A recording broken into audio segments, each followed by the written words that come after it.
Joining us now, a man I know applauds the president's statements today, the president of the National Border Patrol Council, Brandon Judd.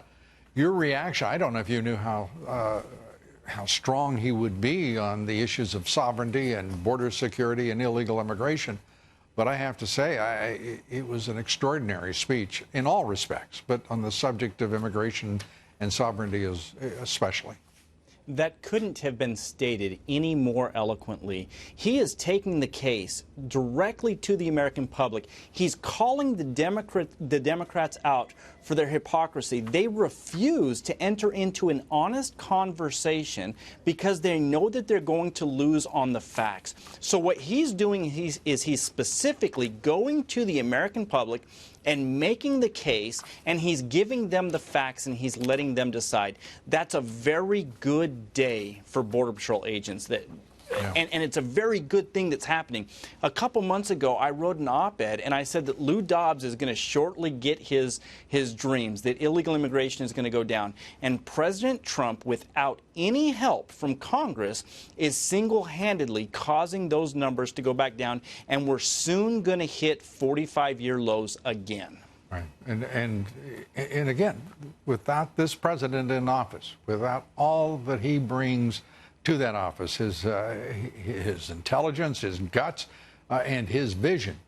I mean, and to think that the radical Dems are playing stupid political theatrical games in the House of Representatives, it's sickening. And everywhere else, their politics of personal destruction instead of doing something constructive for the country. And they will pay, mark my words, they will pay one hell of a price at the polls in 2020. Well, they go out to the border just for op-eds. They go out to the border solely to call Border Patrol agents Nazis. They go out and say that we're running prison camps, concentration camps, instead of actually sitting down and looking and defining the problem and saying, this is what the problem is so that we can come to solutions. All they want to do is make this a political issue, when in reality, if they would sit down and look at what's going on, they would say, we've got to stop the misery and suffering that these individuals are going through because they're putting themselves in the hands of the cartels because of my policy. It's their policies that are driving these individuals into the hands of the criminal cartels, and it's the Border Patrol agents that have to deal with the misery and suffering when we take these individuals into custody. That's got to stop.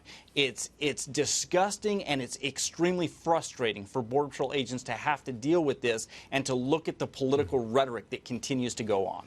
And the president's message to those who are thinking about trying to come into the country illegally today from the United Nations, to anyone thinking about paying the cartels, here's the President of the United States.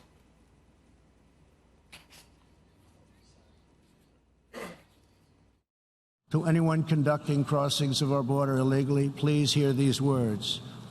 Do not pay the smugglers. Do not pay the coyotes. Do not put yourself in danger. Do not put your children in danger, because if you make it here, you will not be allowed in.